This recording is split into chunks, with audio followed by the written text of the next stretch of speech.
अवक्रिया की कोटि, ठीक है। तो इस वीडियो में हम समझेंगे अवक्रिया की कोटि क्या होती है, ऑर्डर ऑफ रिएक्शन, अवक्रिया की कोटि। तो देखिए, ये जैसे कोई अवक्रिया हो गई, A capital A plus B capital B से C capital C plus D capital D, ये कोई रिएक्शन हो गई, समझ रहे हो ना। तो इस रिएक्शन के लिए वेग व्यंजक लिखना हुआ तो क्या लिखेंगे, इसके लिए वेग व्यंजक ये होगा, वेग बराबर वेग स्थिरांक। देखो किसी भी अवक्रिया के लिए वेग व्यंजक लिखना हो, जैसे इसके लिए वेग व्यंजक लिखेंगे वेग बराबर वेग स्थिरांक ए की पावर एक्स बी की पावर वाई, समझ रहे हो। हम अवक्रियक लेंगे सिर्फ और सिर्फ, ये दोनों अवक्रियक हैं और ये उत्पाद है। तो वेग व्यंजक लिखते हैं अवक्रियक की सांद्रता पे घात लगाकर। तो इस अवक्रिया के लिए हमने लिखा वेग व्यंजक ये है।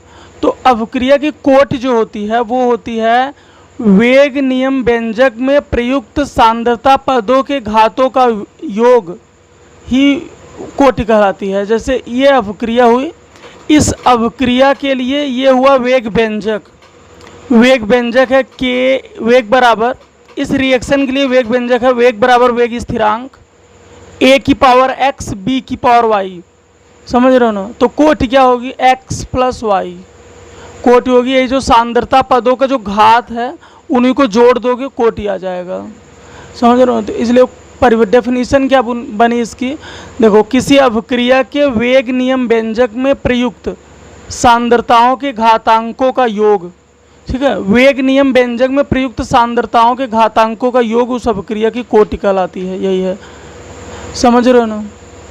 कि कोई भी अवक्रिया है उसके वेग नियम व्यंजक में जो सांद्रता पद होंगे, सांद्रताओं के घातांकों का योग होगा वही कोटि होगी। तो ये अवक्रिया हुई, इसका वेग नियम व्यंजक ये हुआ।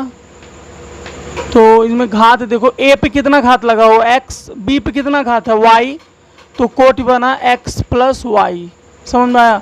अच्छा, कोटि के बारे में और कुछ जान लेते हैं।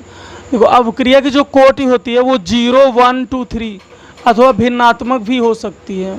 मतलब कोटि जो होगी वो 0 भी हो सकता है, 1 भी हो सकता है, 2 भी हो सकता है, 3 भी हो सकता है और भिन्नात्मक भी, जैसे 1/2 भी 1/3 भी, इस टाइप के भी हो सकते हैं। अच्छा, 0 होने का अर्थ ये हुआ कि अगर कोटि 0 है इसका मतलब कि उसका वेग सांद्रता पे निर्भर नहीं करता है, समझ गए ना। 0 अगर वेग कोटि 0 है, अवक्रिया की कोटि अगर 0 है इसका मतलब उसका वेग जो है सांद्रता पे निर्भर नहीं करता है। हाँ, अब देखिए क्वेश्चन कर लेते हैं। किसी अवक्रिया का वेग व्यंजक ये दिया हुआ, वेग बराबर वेग स्थिरांक ए की पावर 1/2 बी की पावर 3/2 ये है। तो कोटि ज्ञात कीजिए, कोटि पूछ रहा है। तो कोटि बराबर अभी पढ़े, बताओ कोटि क्या होता है, घातांकों का योग, समझ रहे हो ना।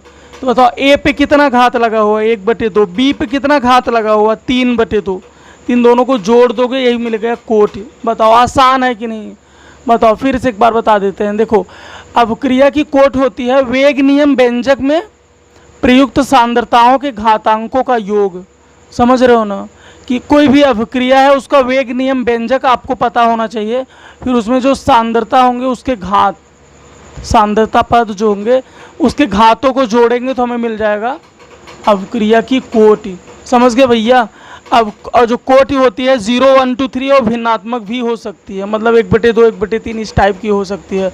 तो लिख लीजिए, ये एग्ज़ाम में बहुत पूछता है, ठीक है, इंपॉर्टेंट है। अवक्रिया की कोटि से आप क्या समझते हैं, इस टाइप के क्वेश्चन बनता है। तो ये डेफिनेशन हुई इसका, बाकी ये सब भी लिख दोगे आप, समझ गए।